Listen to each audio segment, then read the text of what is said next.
देखिए हर खबर यहीं पर, सब्सक्राइब कीजिए TV9 भारतवर्ष। इस वक्त भारतीय जनता पार्टी के स्पोक्सपर्सन प्रेम शुक्ला साहब हमारे साथ मौजूद हैं। प्रेम शुक्ला साहब, ये जो फ्री हैंड देने की बात अब की गई है कि परिस्थितियों को देखते हुए अब हमारी सेना LAC पर भी हथियार का इस्तेमाल कर सकती है। 1996 की जो संधि थी वो ये कहती थी कि LAC पर 2 किलोमीटर का जो पूरा दायरा है उसमें कोई भी फायर नहीं किया जा सकता। क्या आपको लगता है आज कि चीन से जिस तरह के तनाव चल रहे थे, LAC पर जो तनाव के हालात बने हुए थे, ये फैसला और पहले हो जाना चाहिए था? देखिए, संधि भंग हुए पहले संधि भंग उन्होंने किया पहली बार जो है 1967 के बाद। वहां पर कैजुअलिटीज हुई, और जब कैजुअलिटीज हुई और भारत और चीन के लोगों ने अपना बिल्टअप बेहतर करके और अचानक धोखे से जब भारतीय सैनिकों को वीरगति प्राप्त करने की स्थिति में लाया, ऐसी स्थिति में हालांकि हमारे जवानों ने उनको ज्यादा डैमेज किया, लेकिन अब जो है उस संधि का कोई अर्थ नहीं रह गया, क्योंकि जब वो बारंबार कॉन्फिडेंस बिल्डिंग मेजर्स का उल्लंघन कर रहे हैं, जब बार बार संधियों का उल्लंघन कर रहे हैं, ऐसे में हम संधियों के खूंटे से बंद कर अपने सैनिकों को मूली गाजर की तरह कटते हुए नहीं देख सकते ना। उनको हम हमले की जद में हमेशा नहीं देख सकते।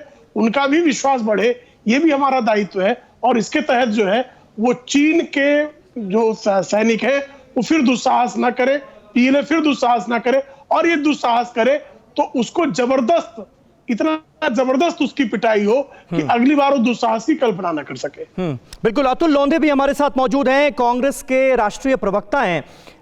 अतुल जी, अब से थोड़ी देर पहले पूर्व प्रधानमंत्री मनमोहन सिंह का भी बयान सामने आया। उन्होंने कहा कि प्रधानमंत्री को अपने शब्दों और ऐलानों द्वारा देश की सुरक्षा एवं सामरिक व भूभागीय हितों पर पड़ने वाले प्रभाव के प्रति बहुत ज्यादा सावधान रहना चाहिए। यानी जो बोले वो बहुत सोच समझकर बोले। इसके पीछे क्या मकसद नजर आ रहा है, और क्या अभी LAC पर जिस तरह से भारत की सेना चीजों को हैंडल कर रही है, जिस तरह से सरकार की तरफ से यह कहा गया है कि भाई खुली छूट दी गई है सेना को और अपने हिसाब से अब वो निर्णय ले सकती है, हथियारों का भी इस्तेमाल कर सकती है, पॉलिसी लेवल पर क्या दिक्कत नजर आ रही है आपको? समीर अब्बास जी, 2-3 मुद्दे इसमें काफी अहम है। कूटनीतिक स्तर पर हमारी सेना तो डिप्लॉय है और हमारी सेना ने हरदम जो है वो वीरता का और पराक्रम का परिचय दिया है, उसमें कोई दोहराए रखने की जरूरत नहीं है। दूसरी बात कूटनीतिक स्तर की है। जब प्रधानमंत्री कोई स्टेटमेंट देते हैं तो वो काफी सोच समझकर और काफी विचार विमर्श करने के बाद होना चाहिए। उस दिन करीब करीब प्रधानमंत्री जी का जो स्टेटमेंट था उन्हीं के PMO को उसको रिकरेक्ट करना पड़ा कल।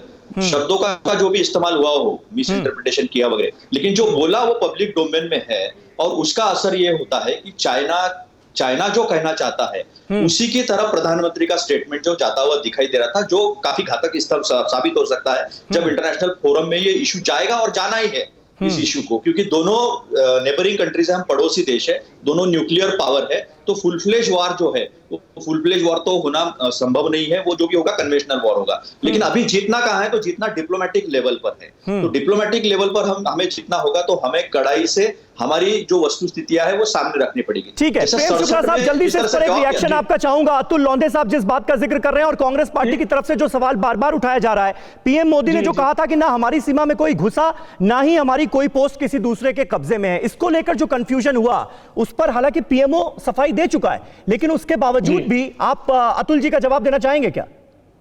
नहीं, कुछ लोग सतत भ्रम में जीना चाहते हैं और उसमें कांग्रेस पार्टी विशेष है। आज भी आप डॉक्टर मनमोहन सिंह का पत्र पढ़ें, डॉक्टर मनमोहन सिंह के पूरे पत्र में मुझे लगता है कि ज्यादा प्रधानमंत्री खुद ये मान रहे हैं, जब प्रधानमंत्री खुद ये मान रहे हैं। समीर भाई आराम से, क्यों ये बीच में बोल रहे हैं? अतुल जी, अरे भाई आप ही ने जो सवाल उठाया उसी का जवाब दे रहे हैं प्रेम शुक्ला जी, उनको जवाब, उनको बचने का मौका ना दीजिए जी। देखिए डॉक्टर नहीं दे रहे, देखिए अरे सुनिए तो अतुल जी, सुन लीजिए।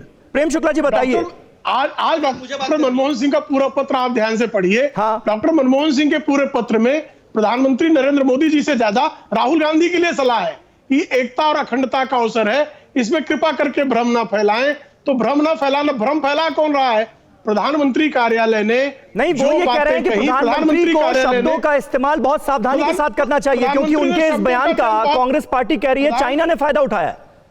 कोई फायदा नहीं उठा सकती। प्रधानमंत्री का बयान बहुत संतुलित है, सम्यक है, उसमें कोई शब्द मात्रा कॉमा कहीं भी त्रुटि नहीं है, लेकिन उसको भ्रामक तरीके से पेश करने का प्रयास चाइनीज कम्युनिस्ट पार्टी के जो इंडियन पार्टनर्स हैं और जो शी जिनपिंग के साथ समझौता करने वाले और शी जिनपिंग के इशारे पर नृत्य करने वाले राहुल विंची ने निश्चित तौर पर उसको भ्रमित करने का प्रयास किया। आज भी डॉक्टर मनमोहन सिंह का पत्र आप ध्यान से पढ़ लीजिए तो उसमें अधिकांश जो सलाह है उस पर अमल करने की आवश्यकता राहुल गांधी को है। प्रधानमंत्री जी, भारत की बाकी जो समग्र व्यवस्था है वो चीन को ईंट का जवाब पत्थर से दे रही है। ठीक है। आपको कुछ गलत नजर नहीं आता। हालांकि पीएमओ की सफाई उसके बाद आई और उसमें चीजों को क्लियर किया गया, लेकिन अभी भी ये विवाद का विषय बना हुआ है। मैं इस पर आऊंगा अतुल लोंढे साहब। फिक्र आपकी, सोमवार से शुक्रवार रात 9 बजे सिर्फ TV9 भारतवर्ष पर।